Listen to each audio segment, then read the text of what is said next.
What's going on, everybody? I have a special treat for you because I did yet another chess hangout video where I hang out with a chess collector and it's a candid conversation. It's pretty much a really cool show and tell where we're just gonna talk about chess stuff.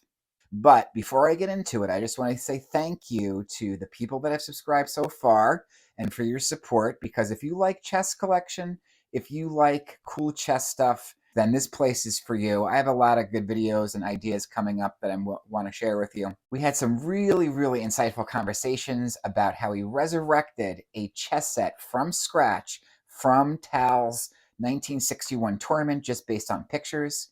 We talked about a one-of-a-kind chessboard that he acquired that was played against Bobby Fischer during his 1964 simultaneous tour. We talked about art. We talked about culture. He runs a website, SovietChessSets.com. He's a presence on Facebook. Please welcome Chuck Grau. Oh, it's a pleasure to be here. Thank you for having me.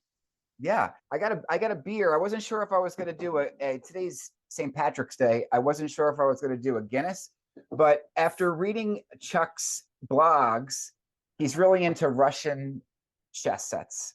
So I actually decided to go with a Old Rasputin, which is a Russian imperial stout. So I'm going to drink this because I know we're going to be talking about some Russian chess sets. That's some pretty strong stuff. Yeah, well, I'll only have one, so, or if I have two, you'll do most of the talking. I've got a Guinness here in honor of St. Patty's Day, and I see you've got a Murphy's. You got a Murphy's there on your credentials. Yeah, I got good eye. I got the Murphy. So I'm not going to drink two of these. If I have another beer, I got the Murphys on deck. Yeah. Well, I've got two refrigerators full of them down here, so. Okay. Cheers. I'll probably go German with the next one. Yeah. Oh, so tell us about yourself, how you got into chess collecting and what you're into. I started playing as a kid. I think I was maybe like 13 years old, and I really I liked it, and actually started playing tournaments back in the 1960s, first at the Racine Chess Club, and then USCF tournaments in Milwaukee, the Western Open, the North Central Open, and some of the guys that were regular tournament players, I'd go up with them, and we'd stay in the hotel. It was funny to watch the Queen's Gambit, because it really captured for me the experience of going to those large open tournaments in the Midwest. She was playing in Cincinnati, and I was watching it with my wife, and I was really overwhelmed with a sense of deja vu. Through college, I ran the chess program for a couple of years at the University of Wisconsin-Madison. Oh, okay. And became a tournament director, ran some, tournaments with over 100 players. And I went to law school and, kind of gave it up. In fact, I gave it up for about 35 years. And then my son was, I don't know, he was 12 or 13 back in the early 2000s. Oh, this had to be around, I don't know, 2003, 2004. And he said, hey, Dad, would you teach me how to play chess? Mm-hmm. So I dug around, and I had some set, hanging around, and I pulled it out and taught him how to play. And as I was teaching him how to play, I remembered how much I really enjoyed playing. And it was about the time that eBay was getting going. So I started, looking on eBay for chess sets and found some nice stuff from House of Staunton, some nice, Staunton reproductions. And, I bought those. And back to Milwaukee, we played on Windsor Castle sets. I mean, they had hundreds of these things. And, they were nice. I liked them. It was kind of, it was like a classy set for me. I was going up and playing masters in the tournament and whatever. And it was, really cool. And then when I got back into it, the things had become rare. House of Staunton had done a reproduction. I got one of those, and I started looking for one. And over the course of a couple of years, I finally got an original plastic one. It was kind of beat up because those things are brittle and really don't stand the test of time. But then I found a nicer one in exactly the kinds of colors that I used to play with. And then I found another one. Right, And then right. the third one that I found, I get a message, soon after the auction is over, from Luc Winant, the Belgian grandmaster. And he says, geez, Wow. Chuck, you just, beat me, to that set. I was second in line for the bidding. Oh, well, then I felt so bad about depriving Luke of the set that he'd been looking for years that I wrapped it up and sent it to him in Belgium. That's so nice of you. So we became friends as a result of that.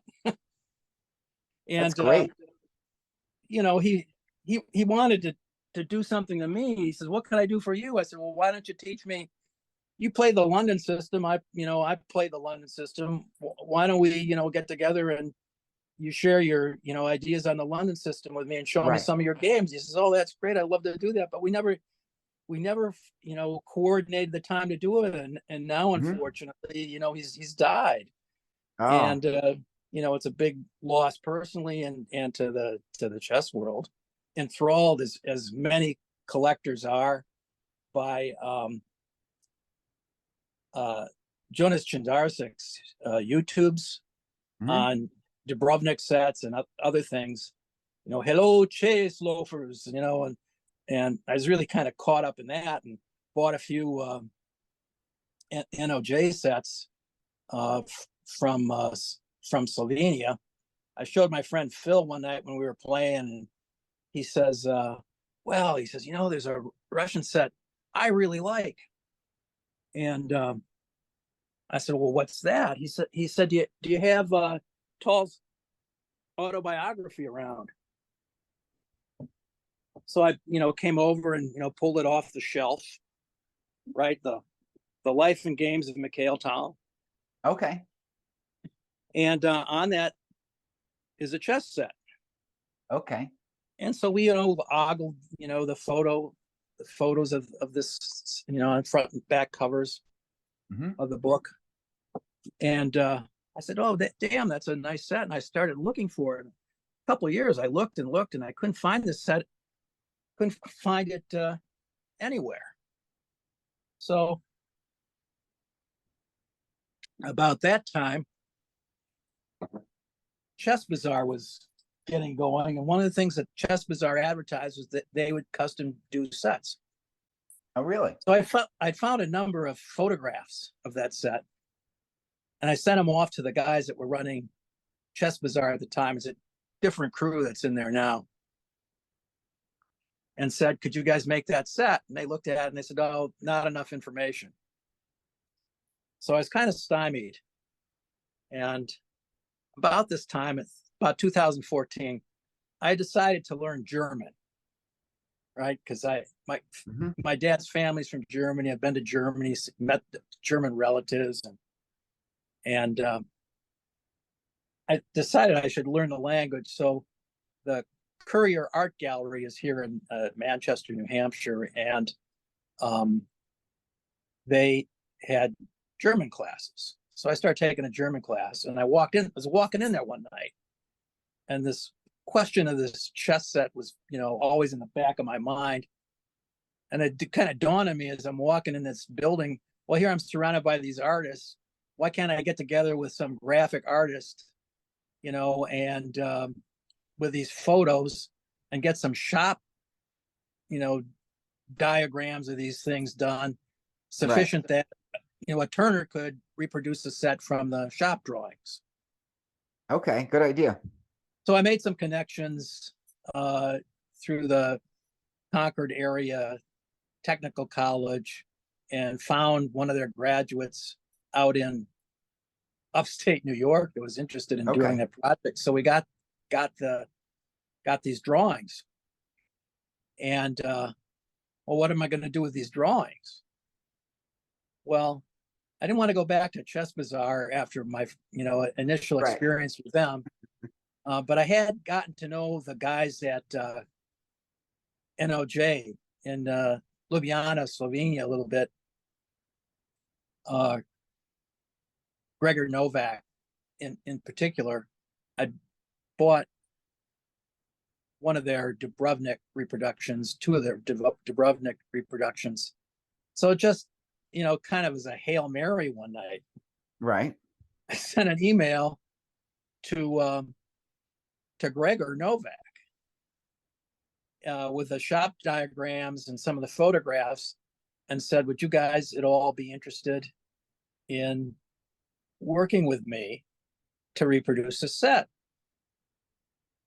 And the next morning, I wake up and these long emails from Gregor. Oh, they were all excited about doing it. So Gregor and my friend Phil and I spent the next 6 months going back and forth. I've got a box in my closet here with all kinds of the draft pieces that they, really, really, really close to what that set actually Okay. is. Because Do you have it there? We could take a look at it. Yeah, can you see Oh, it? yeah. Beautiful. Yeah, this is the reproduction. Okay. And I actually now have an original. It's a different version because the set, as I've done research on it, really first emerged in around 1940 in Estonia, and it kind of migrated down to Georgia. We're looking at a version of an original of the style, the version that was used in the 1959 Soviet championship in Tbilisi. And so, in a lot of ways, of all the sets I have, and I have some sets that I really love. Okay. Of all of them, I think this NOJ reproduction is the favorite because there was so much thought and so much work and so much love and so much collaboration between Gregor and Phil and I to resurrect this thing from the cover of Tall's autobiography. Probably my favorite set. I'm sure it was a great experience to go through the Tal's games on the set that he played at, the reproduced set. That's incredible. Yeah. Yeah. Well, let me pull out, since I mentioned Sure. the Windsor Castle set.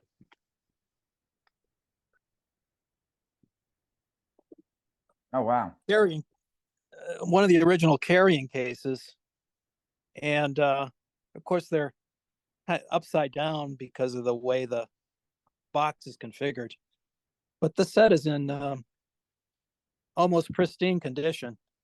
I mean, usually these points on the queen are chipped and the ears are knocked off the knights. Yeah, it's nice. And this is the one that brought you back the old memories of playing tournament chess. Exactly. Yeah, exactly. Yeah. I don't dare take it out and play with it because of the way it's brittle, and I'd hate to Right. I hate to damage it, but I sure would love to play with it. Yeah. Well, I'm a tournament player myself. I play at Long Island. I play in the Long Island Chess Club, and it's great because it's a group of guys and girls, and we're all friends, and I feel comfortable bringing a good set. And it's nothing like playing a tournament game on a really nice chess set. It also adds a value where you're going to remember the game so much better because you're like, oh yes, I played that game on the Sinkfield 2020 set against Dan, right? And you always remember that game because you had that experience. And so if you get a chance to play a tournament game one day with your chess sets, I think you'll really enjoy it. Well, that's a thing that kind of defines my interest in chess collecting. I mean, you've had Holger on, and Holger has a magnificent collection and Right. vast knowledge of of sets and set history, and he has a lot of magnificent sets that you would never dare to play a game on. Yeah, they would laugh at you if you brought in these beautiful pieces. That Well, they'd it's stop it's you a because they're not Staunton sets. right. Yeah, they would marvel at them, but no one would want to play on with them. And you wouldn't want to bring them because you wouldn't want to break the elephant or the fine finials and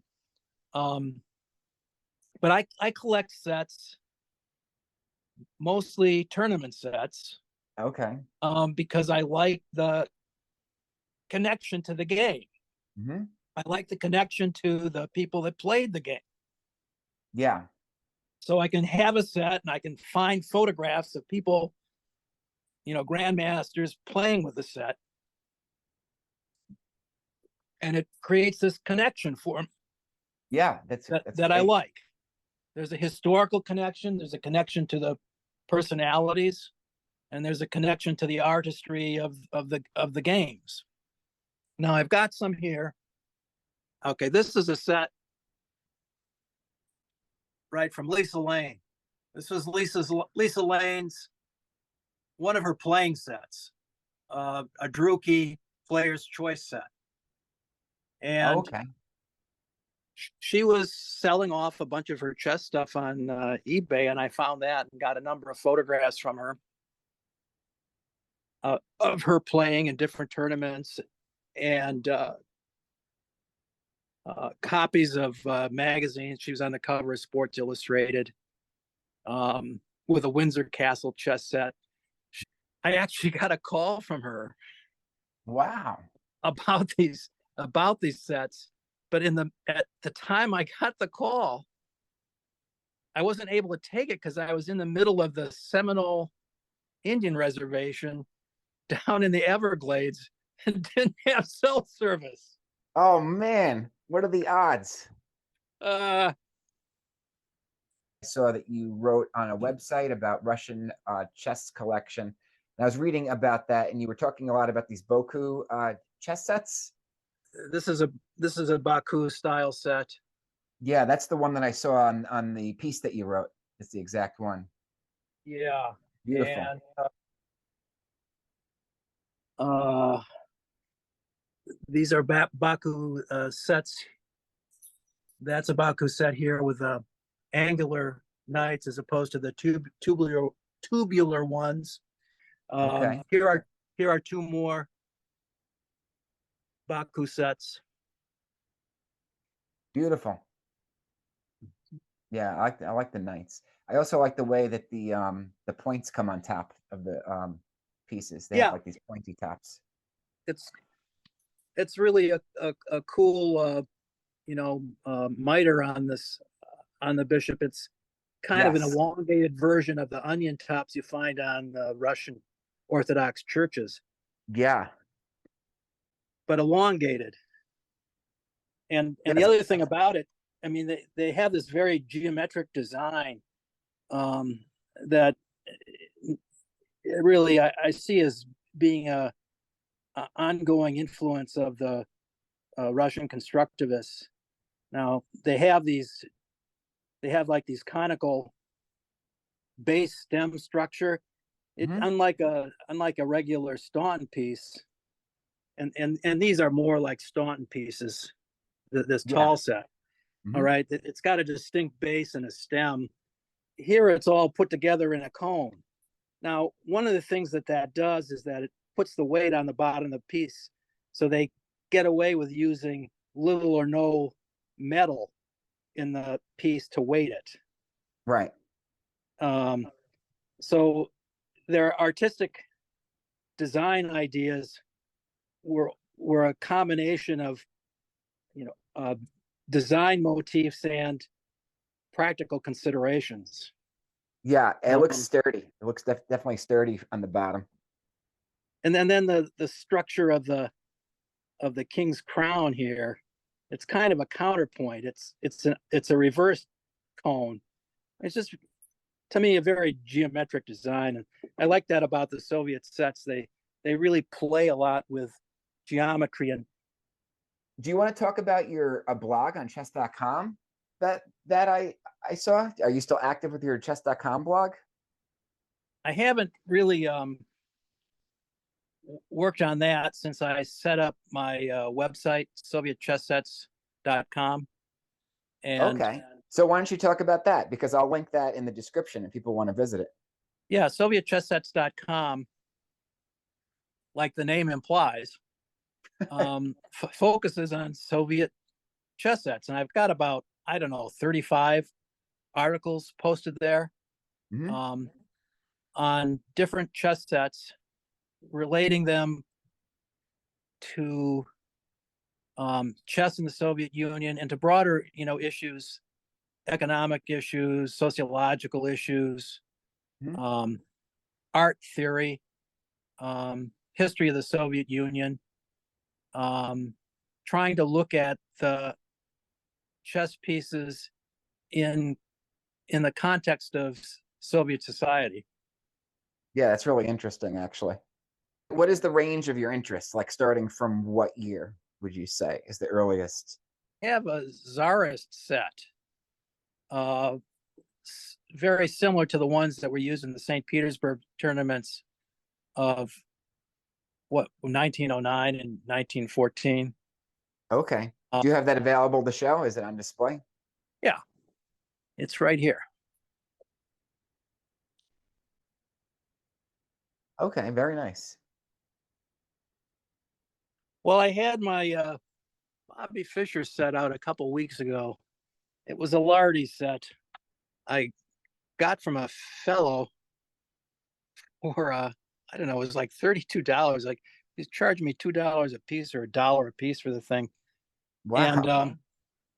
and uh anyway, I was looking for I can't find it. Um I put it away too well. Yeah, you put it away for safekeeping. I was talking with the guy that sold it to me, and he said, "Well," he said, he said that's a Russian set. I said, "Really?" He said, "Yeah, my dad got it in the war."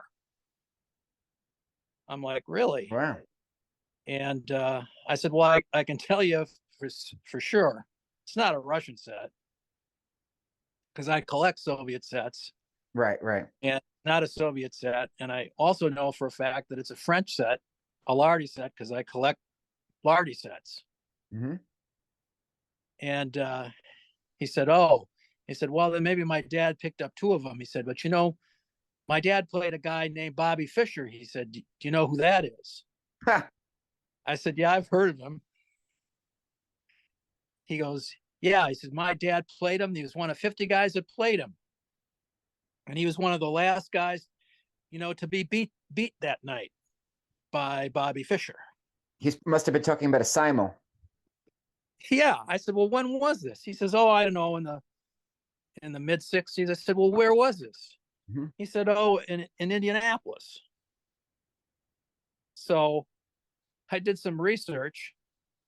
And in fact, Bobby Fischer played in May of 1964 in a simultaneous exhibition in Indianapolis. Mm-hmm. And it was part of his 1964 tour across the country where every night he'd play in a different city against 50 people in a simultaneous exhibition. And there's actually a book written about it. So I was able to download the book on Kindle. Mm-hmm. And I thought, well, if Bobby Fischer was playing in a simultaneous exhibition Indianapolis in May of 1964, chances are there are news articles in the Indianapolis paper record for May of 1964 Right. chronicling the event. So I got into their digital archives, and sure enough, I found 3 articles, including a picture of Bobby Fischer um, standing there uh, in front of a table of guys, with their sets, whom Mm-hmm. he was playing in the simultaneous. So I sent it to the fellow that sold me the set. And he says, "Oh my God," he said, "that fifth guy, down there on the right, that's my dad, and that kid standing behind him, that's me. I was 12 years old." Wow. That's amazing. And he sold it to you for $32? Yeah. So he goes back and he tells his dad, and then he gets back and we're talking again. He says, "I sent that stuff, to my dad. He's in a nursing home now." Mhm. He said, "Oh, he was so overwhelmed by Wow. seeing that, and that I would go dig this stuff out on the occasion of getting that set." So the seller says, "My dad, told me that set, from Fisher there, that's so valuable that I hope you got a small fortune for it." So the seller said, "I told my dad I did, and I lied to him."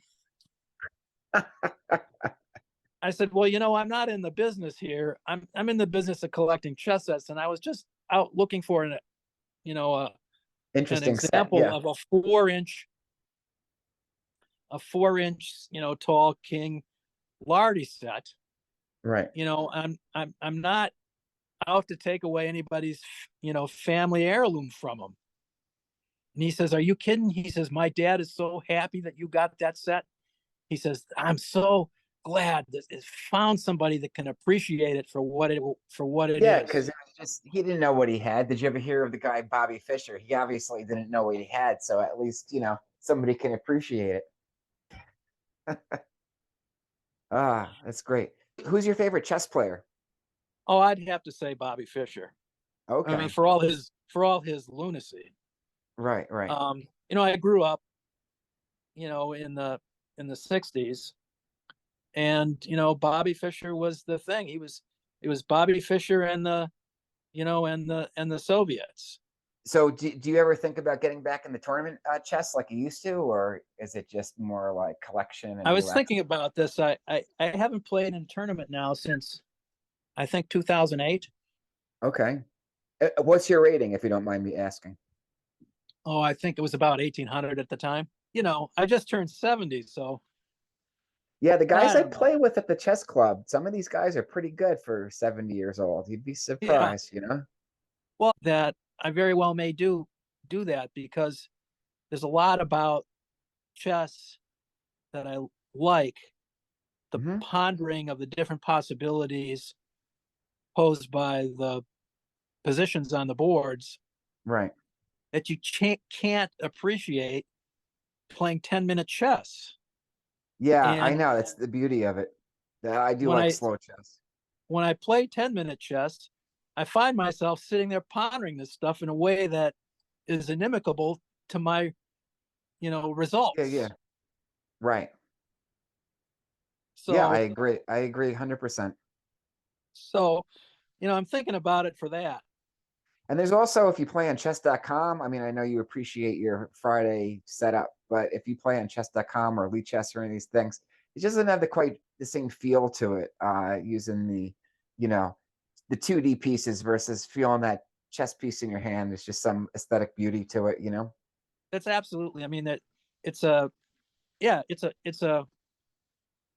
piece of art you can hold in your hand Right. and you can think about, and it has properties that go beyond, what you Yeah. what you see, and they're interactive, Yeah. and there's a tactile element to the game that isn't there, when you're clicking a mouse.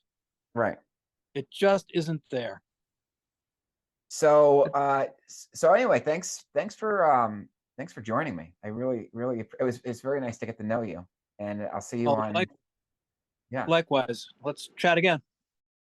So that's it, guys. I hope you enjoyed the video as much as I did. The conversation was really intriguing. If you have any comments, put them below. You guys have had some really good insights lately, so keep putting them there. And I shall see you guys next time.